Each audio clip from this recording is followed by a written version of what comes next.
Quero falar com você sobre o Salmo 150 e trazer 4 abordagens interessantes que o salmista deixou pronto para nós. Fique conosco, já já nós vamos falar sobre isso.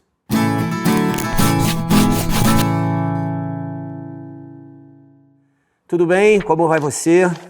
Meu desejo é que a bênção do Senhor esteja sobre a sua casa, sua família, sua vida, seus negócios, ok? Eu quero compartilhar um pouquinho nessa série de salmos, do Salmo 150. Então quero ler com você o Salmo 150 e depois falar de alguns tópicos importantes dentro desse salmo, tá? Ele diz assim: Aleluia! Novamente, como o Salmo 146, 47, 48, 49, começa com aleluia e termina com aleluia. Então essa expressão ela não pode ficar fora da nossa voz, tá? Que a nossa voz tem a expressão aleluia, que é louvado seja o Senhor. Então o salmo começa: Aleluia! Louvem a Deus no seu santuário. Louvem-no em seu magnífico firmamento. Louvem-no pelos seus feitos poderosos. Louvem-no segundo a imensidão de sua grandeza. Louvem-no ao som de trombeta. Louvem-no com lira e harpa. Louvem-no com tamborins e danças. Louvem-no com instrumentos de cordas e com flautas. Louvem-no com símbolos sonoros. Louvem-no com símbolos ressonantes. E o verso 6, para terminar, diz assim: Tudo o que tem vida, ou em outra versão, fôlego, louve o Senhor. Aleluia. E termina dizendo aleluia. Mais uma vez eu quero reforçar a ideia de que aleluia é quando nós trazemos uma expressão do fundo do nosso coração de louvor ao nosso Deus, tá bom? Então a primeira coisa que eu quero abordar com você, dentro de 4 pontos que eu quero destacar rapidamente contigo, é que dentro desse salmo, didaticamente, eu quero mostrar para você como, onde, quais os motivos e quem. Isso tem a ver conosco, está dentro desse salmo. Por exemplo, no verso 1, o salmista diz o seguinte: Louvem a Deus no seu santuário, louvem-no em seu magnífico firmamento. O salmista está apontando aqui onde nós devemos louvar ao Senhor. E ele está dando um ponto muito claro para nós, que é o santuário. Uma das coisas, uma das referências aqui, o santuário. Podemos denominar hoje, nos dias de hoje, a igreja, né? Esse lugar que nós amamos estar, esse lugar que é uma referência da vida de Cristo, esse lugar onde reúne o corpo de Cristo, o qual ele é o cabeça, o qual eu e você somos membros desse corpo, tá? Então, a primeira coisa que ele destaca aqui é o santuário. A segunda coisa é louvem-no em seu magnífico firmamento. E firmamento nos traz a ideia de céu e terra. Então, são 2 abrangências extremamente importantes. A primeira é algo muito palpável, muito próximo da gente, que é a igreja, é o santuário, é o lugar onde nós podemos estar, né, que nós frequentamos semanalmente, né, nós que servimos a Cristo. Agora, céu e terra ficam um pouco mais distante e de uma abrangência muito maior. Então, eu cheguei à conclusão de que esse céu e terra a gente pode fazer um paralelo com o lugar aonde espiritualmente nós adoramos ao Senhor, nós louvamos ao Senhor. Então eu quero trazer esse destaque para você nesse primeiro ponto, que é onde você deve adorar ao Senhor. O princípio do local tem a ver com o teu coração. Não adianta você estar no lugar que estiver, ou no santuário, ou debaixo dos céus, acima da terra, né, entre os firmamentos, não adianta se você não tiver o coração. Então o primeiro ponto, o primeiro destaque é: você precisa estar com o seu coração. E com o seu coração é onde você vai adorar ao Senhor. Agora, tem horas que você consegue ter uma expressão, né, melhor, levantar a mão, dar um aleluia mais alto, um glória a Deus mais alto. Tem horas que você vai ter que fazer no silêncio, mas isso não quer dizer que você não está adorando.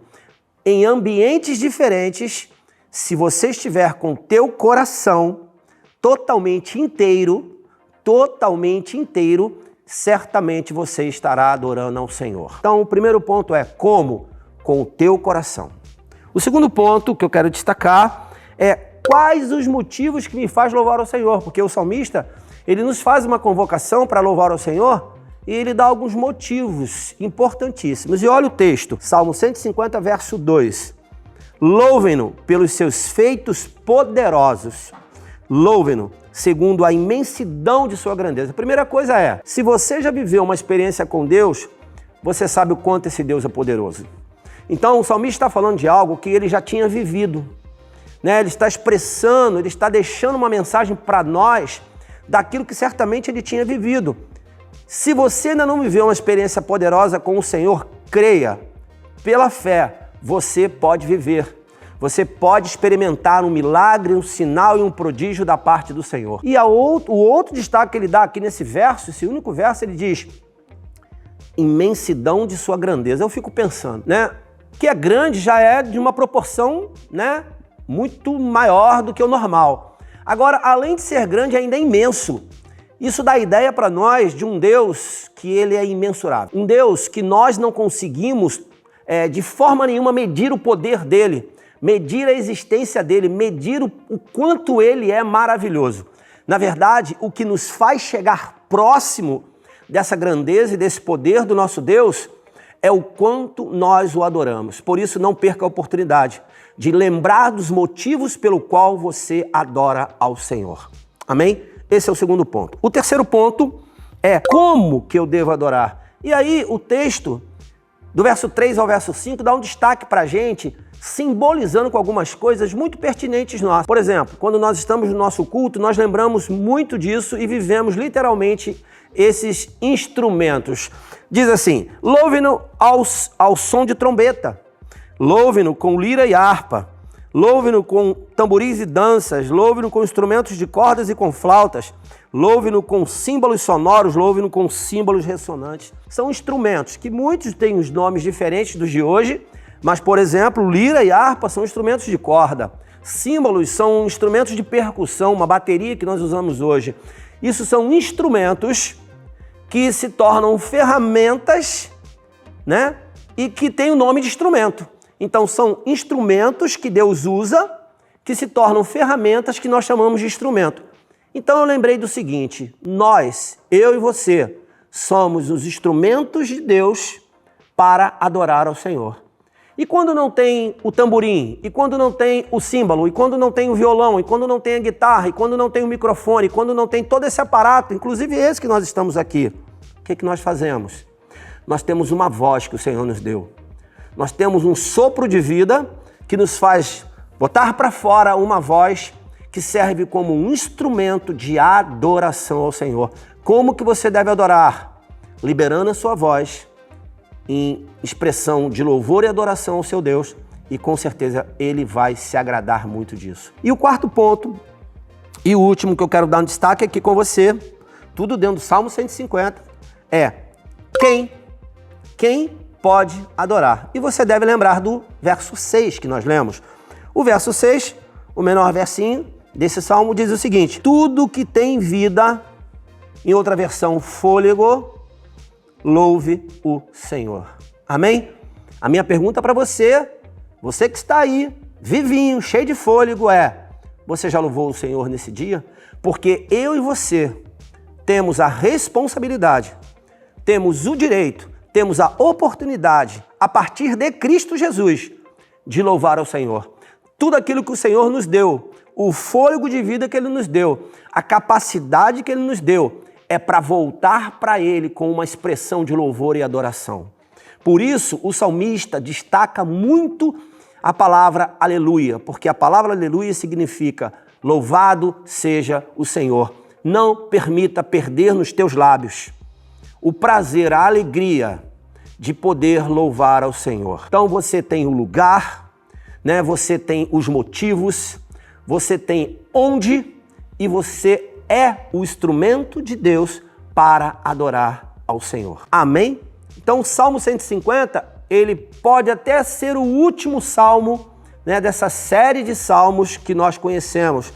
Mas se você parar um pouquinho e pensar, o salmista, ele reflete exatamente quem ele era. As expressões do salmista mostravam quem ele era. Não importava se era no momento de dor, no momento de alegria, no momento de tribulação, no momento de bonança, não importava. A expressão do salmista era: devemos louvar ao Senhor em todo o tempo. E todo aquele que tem vida, todo aquele que tem fôlego, louve ao Senhor. Amém? Não perca a oportunidade que você tem, que eu tenho, que nós temos, de poder louvar a esse Deus maravilhoso, poderoso, imensamente grande. Amém? Deus te abençoe muito, tá bom? Guarde a palavra no seu coração, reproduza ela e na sua caminhada tenha expressões de adoração ao teu Deus. Não deixe de dar um like, tá? Se você puder, se inscreva no canal. Nós estamos precisando muito que você se inscreva e ainda peça seus amigos para se inscrever, tá bom? E ative o sininho também para lembrar a você aí dos nossos programas. São programas muito edificantes para a sua vida. Deus te abençoe muito, você, sua casa e sua família, em nome de Jesus.